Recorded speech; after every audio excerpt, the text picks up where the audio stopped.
So ano ba yung mga paraan para makapaningil ng ganitong isang tulad natin, isang kolektor. So paano ba para makapaningil tayo guys? So syempre titingnan mo yung date and then oras. Wag kayong maniningil ng Lunes, lalo na sa umaga. Nako, babakbakan kayo guys. Napahiya ako, pinagsabihan, pinagalitan.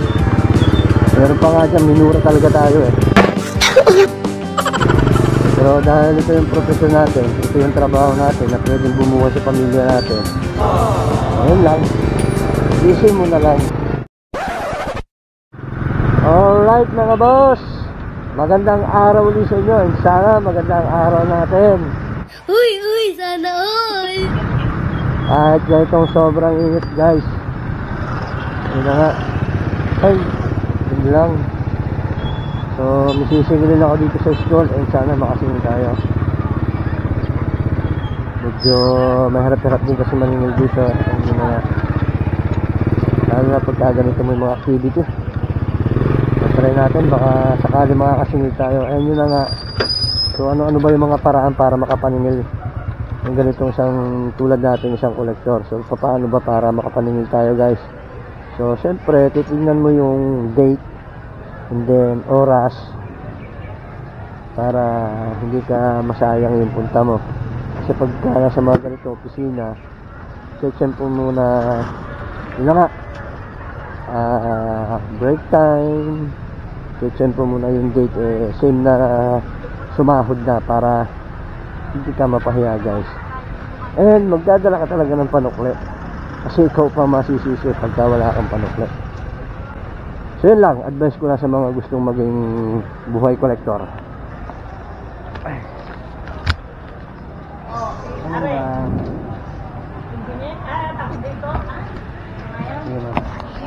Sa Divine Land. Pwede naman kung bumalik sa isang araw. Balik na. Sige pa. Kuya, ayaw ka nang paupuin ha. Sige po, Manong ka na lang. maghapon na rin lang pumunta. Parang yung support pa din, chika.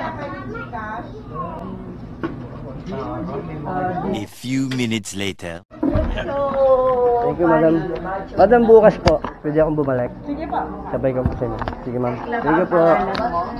Salamat po. Alright. Mga lods. Ayan. Kapaningil na tayo. Andan talaga. Kita nyo naman, bukanahan pa lang. Basta, yan lang. Prepare mo lang yung sarili mo. Pwedeng sa una mahiya ka. O kaya matutoy ka. Pero ganun naman talaga lahat guys. Nagmumula sa umpisa talagang medyo, alam mo na, medyo bibinggahin ka. Pero ang lahat naman napapag-aralan. Pinagdaanan ko rin yan eh. Napahiya ako, pinagsabihan, pinagalitan. Meron pa nga dyan, minura talaga tayo eh. Pero dahil ito yung profesyon natin, ito yung trabaho natin na pwedeng bumuhay sa pamilya natin, ayun lang, tiisin mo na lang. Bukod sa titiisin mo, pag-aralan mo na rin para sa susunod hindi na mangyari yan, diba? So yun lang guys, yun lang ang payo ko sa mga gustong pasukin na pagiging isang rider. Kailangan handa ka rin. Yun yung presensya mo. Dahil ang isipin mo na lang yung trabaho mo para sa pamilya. So yun mga lods, tindahan naman yung pupuntahan natin ngayon. So yun, ito gusto ko rin lang i-advise. So paano ba maningil sa mga tindahan? Ayan. Siyempre napaka-common sa mga tindahan, pinakaayaw nila yung Lunes. Huwag mong subukan, masisira ang buhay mo. Siyempre kahit sino naman, di ba? Sabihin nila, Lunes na Lunes, ganyan. Yun ang pinaka number one tip. Kung maniningil po kayo sa mga tindahan guys, wag kayong maniningil ng Lunes, lalo na sa umaga. Nako, babakbakan kayo guys. Siguradong magagalit kayo na. Pero na lang kung talagang tinawagan kayo. Ayun. Yun lang. And then, pangalawa, ako talaga guys, based in experience, hindi ako naniningil ng halimbawa bukas ang due date ngayon. Kalimitan pinupuntahan ko siya makalampas ng due date para at least may clearance o napag-ipunan niya yung imbis na halimbawa due date ngayon, bukas ko pa siya pupuntahan para at least nabigyan natin ng kaunting kaginawaan siya. Pwede pa siya makapag-ipon kung sakaling kulang yung pambayad niya. Nice. Yun lang, yung pangalawa natin tip yung guys, kapag maniningil kayo sa mga tindahan.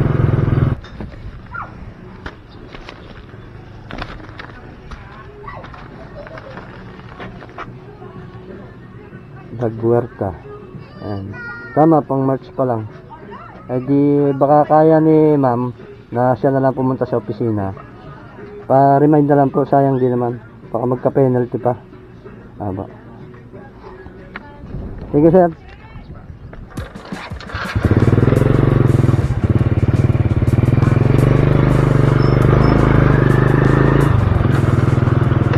Wala mga lods. So wala yung mismong nagbabayad. Yun, isa rin sa problema natin kapag ganon. Siyempre hindi naman babayaran yung naiwan kasi hindi alam yung transaksyon. So ang ginagawa ko doon, yun, pinagbibiling ko, ganito yung bayarin niya. May posibilidad na may penalty na kung maaari, lagi natin sinasabi, makipag-ugnayan na lang sa opisina. Yun ang pinaka the best guys, para makaiwas din tayo sa problema. Kasi merong ganyang kliyente na sila pa yung galit, sasabihin hindi na-inform, hindi pinuntahan. Kaya yun, number 3 yun na suggestion kapag sa mga tindahan kayo maniningil.